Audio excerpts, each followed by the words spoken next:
Welcome everyone to the Real Whovians cast. I am your host, Matrix Lord 212, and I'm with Chris. What's up, Chris?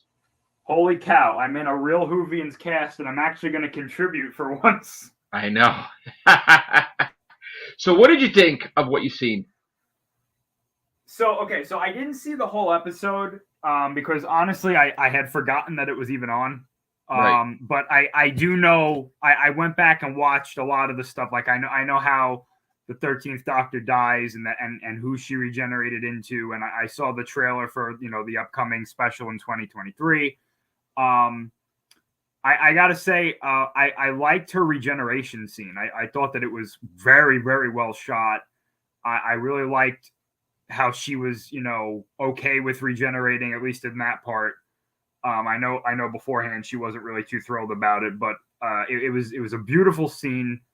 And I think obviously the big shock, which is probably not a spoiler to anybody anymore, is obviously that she regenerated into David Tennant, who Yes. I think it's interesting that they're not calling him the 10th Doctor. All of No. the stuff that's out there is saying that he is the 14th Doctor. Yes. So it's interesting, and immediately when I had heard that was confirmed, because it had been a rumor for a long time that he was going to regenerate back or regenerate forward into a Yes. form that just was very similar to the 10th Doctor.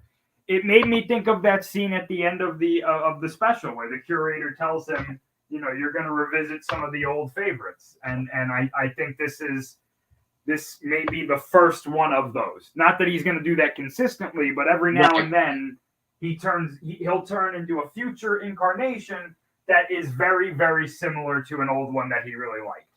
Right. And I think this is the beginning of that.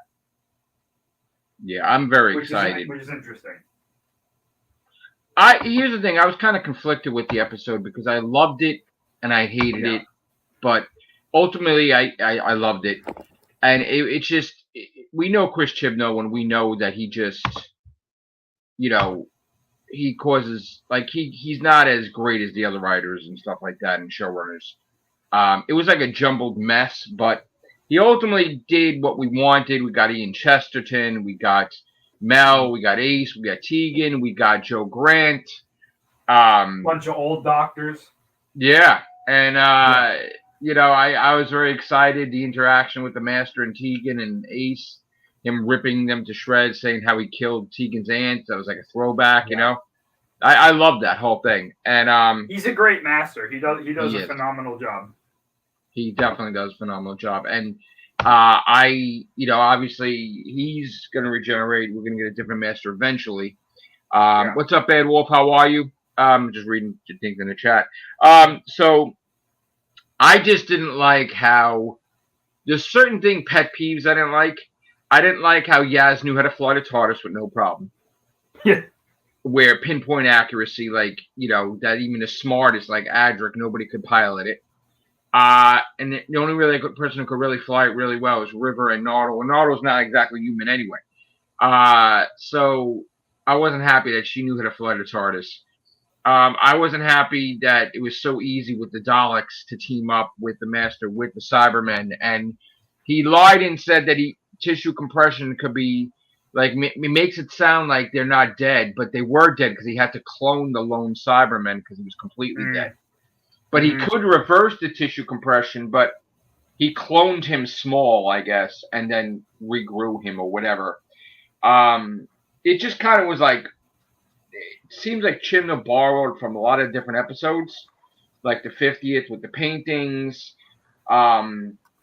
I remember Arthur Darvill saying that he would like an episode where all the companions would go to group. And I think Chris Chibnall stole that, obviously, because he was writing for them at the time. Yeah. So we know he took that from that. And here's the thing. I see Russell T. Davies using this as a spin-off series called Unit, and just having the companions appear, like, every season a new companion, or an old companion. Because we know he's not just going to be Doctor Who. He's going to be doing more. I kind of wanted to see Jodie regenerate into Ncuti Gatwa, but unfortunately that's not going to happen.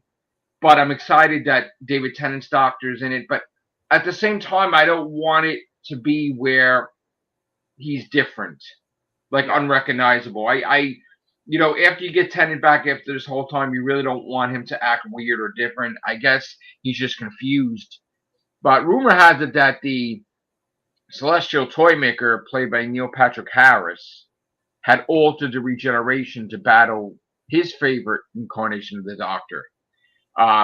And supposedly Shooty Gat was in that space, that edge place where the consciousness, and he's saying what the hell is going on because he was supposed to be next, I guess.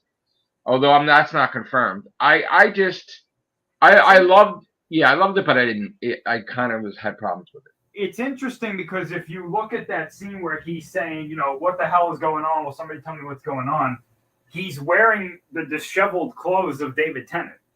Right. Which is interesting. You can see that the tie is undone. The shirt is all messed up. He obviously doesn't have the vest and the overcoat that he's wearing.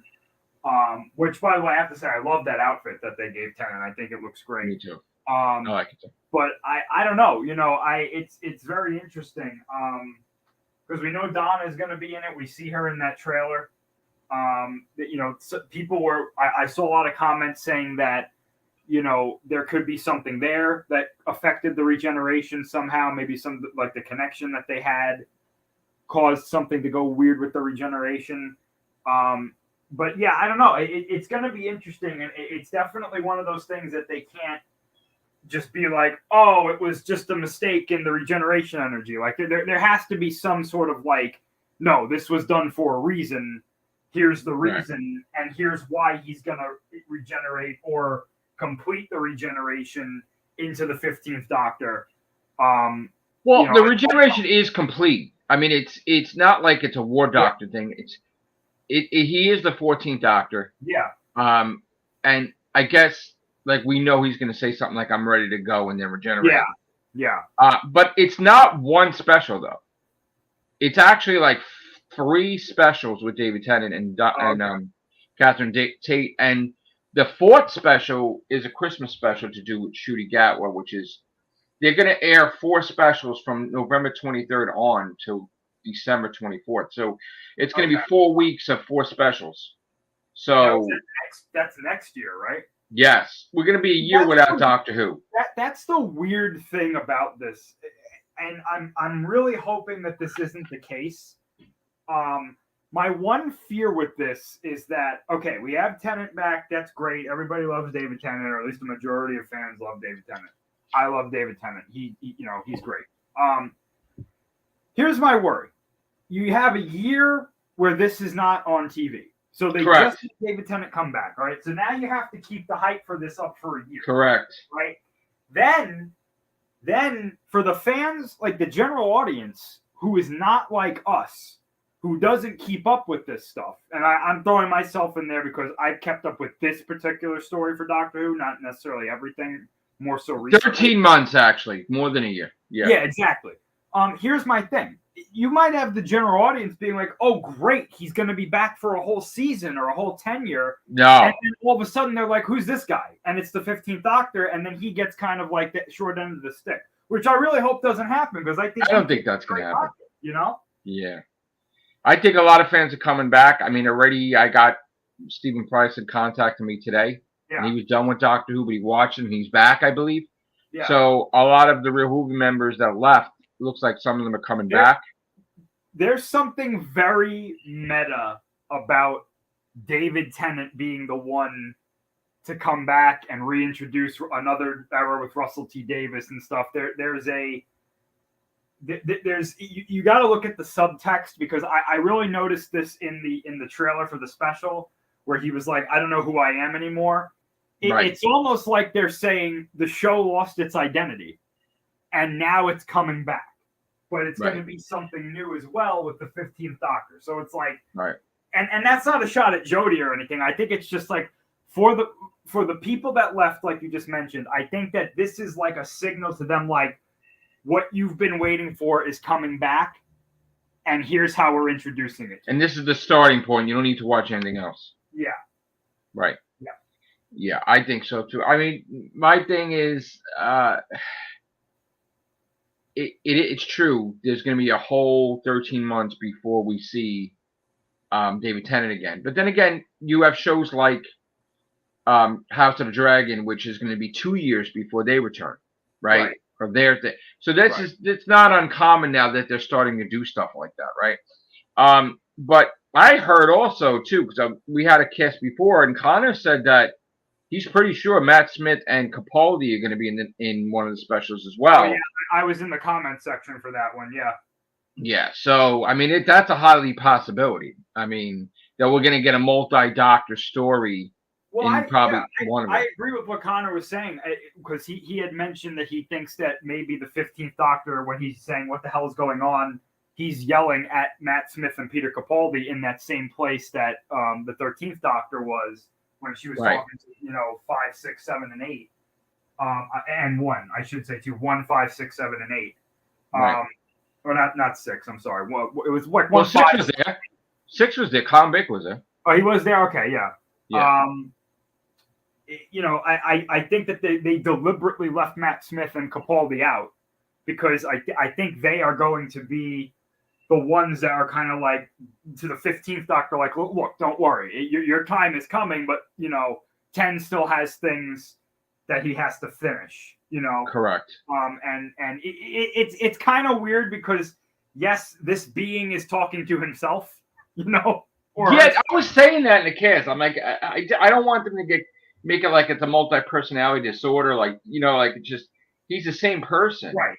But it's just it's weird because nobody is regenerating. Because somebody walking into the show might be under the impression like, oh, okay, so this is like these are different beings that are the Doctor. They're not. That's the weirdest thing, right? Yeah.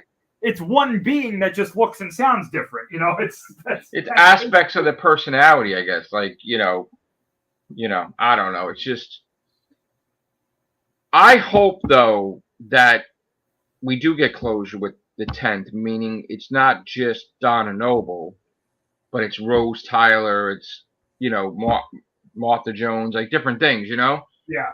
Because it's not all just Donna Noble; it's other things too, So, we need a proper. What would be nice? I mean, I know that I'm pretty sure he passed away, but Donna's grandfather. He does film. He did finish his filming. I so think he does appear again. I think it would be good if the I'm going to have to call him the 14th Doctor, I guess. Yeah. If he went to visit him, like he hasn't passed on in the show. He goes to visit him, and he's like, "Look, I'm okay. Everything turned out okay. You don't have to." Well, he's not really going to say that because he's not okay, though. He doesn't know what the hell is going on, and he doesn't. I don't know. I don't know if he has the personality of 10 either.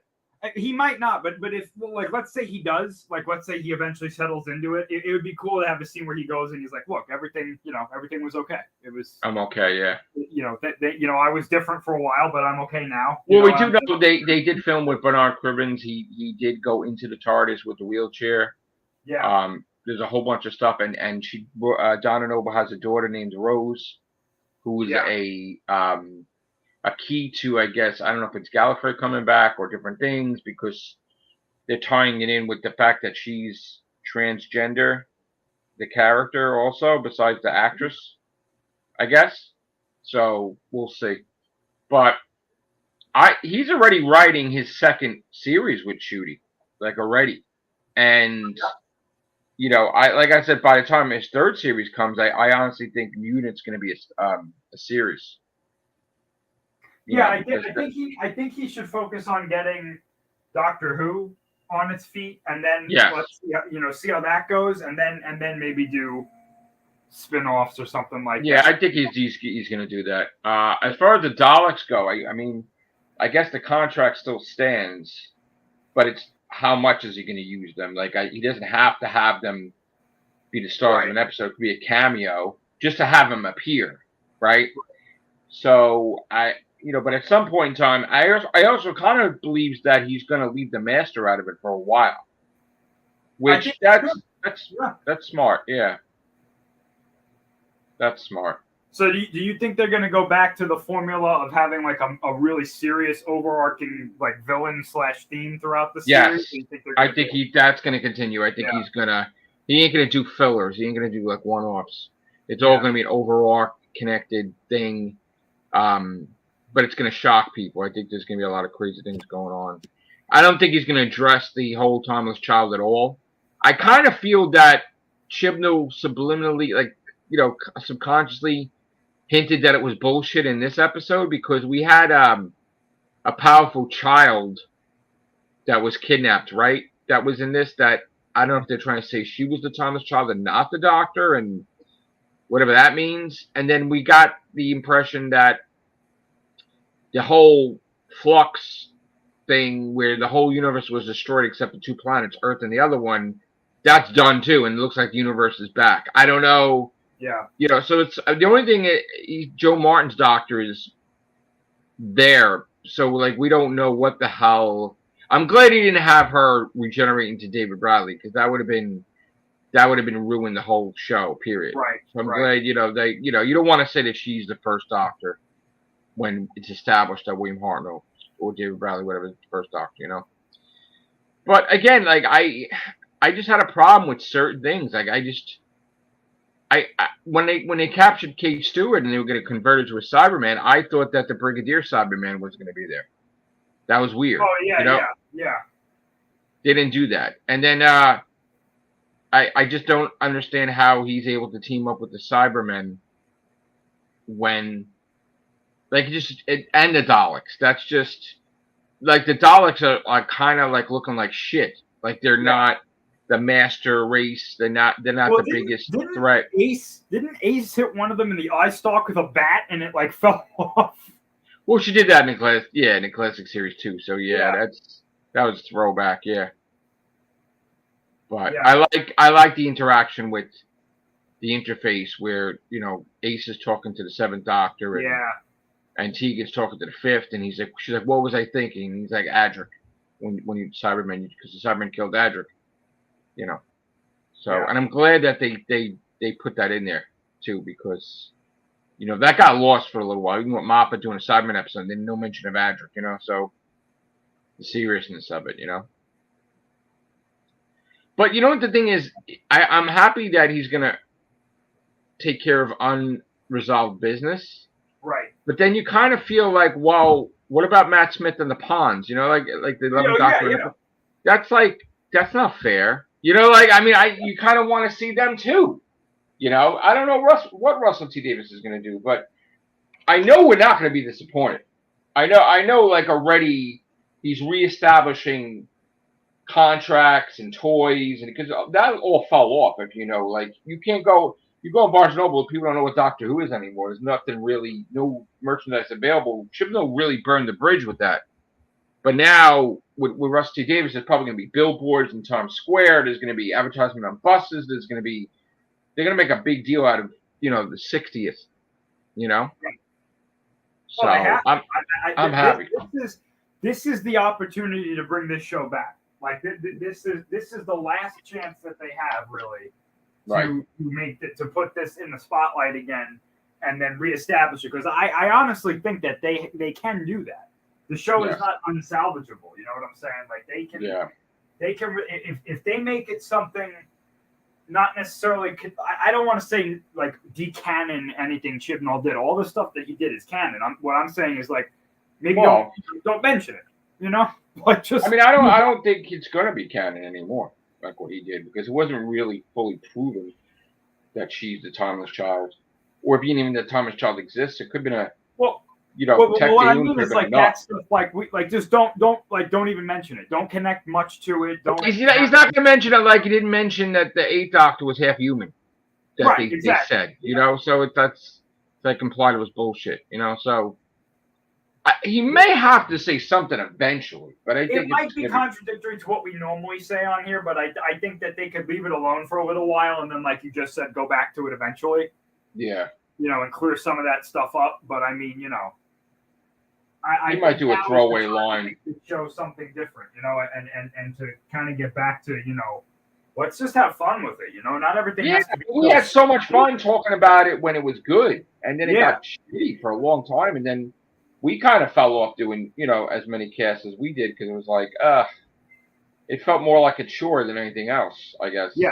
Well, I know. For me, like I can only speak for myself, but like I watched most of Jodie Whittaker's first season. I only missed like one episode, and that was the Kerblam, which I just never went back and watched. But Yeah. it just like the show was so boring. It just Yeah. there was nothing holding me there. Bad. It I was was like, so this is bad. just so dumb to me. You know, when they did the Timeless Child stuff and all of that, I was just like, why? Why does you know? Yeah. Why, again, I'm not a big fan of Chosen One stories, and they made the Doctor like the Chosen One, and I Yeah, was I like, don't like that at all. Yeah, I don't you like know? that at all. And I kind of was like, because I kind of shifted gears and I was going into gaming more than the podcasting. And Yeah, but at the same time, it's like, that's I love doing podcasts, but with this invigorated my whole, Rusty Davis coming back and Tennant and yeah, Catherine Tate. It's like, wow, So, we'll be back doing podcasts, and it seems like you just want to forget that whole era ever happened. Like, even though you got to have respect for Jodie, but you're just kind of ignoring it because it was just right, right. such a blemish on the overall history of Doctor Who. And it's not Jodie's fault, but No, not at all. it's just that it's like a MCU movie going B movie, right? Like, Yeah. just turning into a shit, like, low budget thing, Well, you know what a great right? example is, honestly? We had this Ant-Man trailer come out today. And Right. it's like, let's get out of phase 4 and get into that because that looks good. That's what I feel like Right. with Doctor Who. It's like, let's get out of this and go to that because that looks really good. Because the last Ant-Man one kind of was like sucked. Oh, So I'm this talking, is like I'm talking about Marvel Phase 4. I think this Right. phase is a complete mess, to be honest. But that's Right. for a different cast, Yeah, we're gonna do everything showing that. But but the point I'm making is that it's very similar. It's like, hey, let's move on to that. Like that's what Doctor Who is doing right now. Yeah. Yeah, like all of a sudden Ant-Man's gonna be the major movie you gotta see because it has to do with Right. Kang the Conqueror. Like, Right. meanwhile, it was a joke. Like, the first one was supposed to be funny, second one was like blah, and now this one's gonna be the main movie to launch the whole goddamn phases. Right. Right. Like this movie. This is it. Like, you Right. gotta go see this because Kang's there and he makes an example of Ant-Man, and then the whole Avengers gotta reform or some shit. It's like, oh crap. That's the threat level. And it's not a joke anymore. It's an actual fucking serious ass movie. Right. Where like the Thor movies got to be a joke with Ragnarok, but then all of a sudden it was serious in Endgame, and then it went back to like a joke with Love and Thunder, right? So this is actually pure fucking seriousness, I guess. It's it's no joke like now. But with Doctor Who, like, we need the characterization back. We need the build up of the story. The villains need to be big. They got to make sense. Like, when the Daleks appear, it's got to make sense. It can't just be like the Master got him to team up because he's clever. No, like, the Master was afraid of the Daleks for a long time, if you remember, and running from them and shit. Oh yeah. And then Missy got executed, but then she hung out with them for a little bit, and then it got weird, their relationship, right? Yeah. Same thing with the Cybermen too. The Cybermen were ready to kill them in that whole 3-part, like that whole thing. So it's like, with John Sim and Missy together, Michelle Gomez. It's like, it's going to be interesting. It's going to be interesting to see what the first of these specials are and how they incorporate everything. It's going to be different. And I got to say, this is I've seen people saying this a lot today. This is like the first time that Doctor Who has been really exciting, at least in my opinion, in the last 2 years. Well, my kids have dropped off on it, and now Anthony's coming back to it. He totally hasn't seen anything since Capaldi. He didn't watch anything with Jodie Whittaker, and Joe, he just saw the Sea Devils yesterday, and he's watched the thing today, I guess. So he's excited about it, So I'm glad they're back into it, and then, like I said, all the members of our podcast, like, they're coming back too. They're like, all right, let's get this over with now. Now we can be focused, David Tennant. Like, even if they didn't watch all the Jodie stuff, it's like, all right, that's over. That's done. Let's get back to business, So it was nice doing a cast with Philip Archer and Connor Farley and Scott and Sally, and the other day we did it with Vaughn. So it's going to be exciting to get everybody back. I know Modern Age Nerd Hayden's going to be back too, and he's doing his own podcast. And then Billy, I want to get in here, and Ray, and Raymond, and Ben, and whoever else wants to pop in, Susie. So it's gonna be interesting to see, as well as we'll have some guests on here too. But there's a lot to talk about with the Everything Show also. So I think we're gonna get off here now, right? Yeah. And if you want to do an Everything Show, we could do an Everything Show. What do you think? Yeah, I'm ready. I got stuff. All right, let's go. All right. Thank you, guys. Stay tuned to the Everything Show following the end of this podcast. All right. Take care. Bye for now. Guys.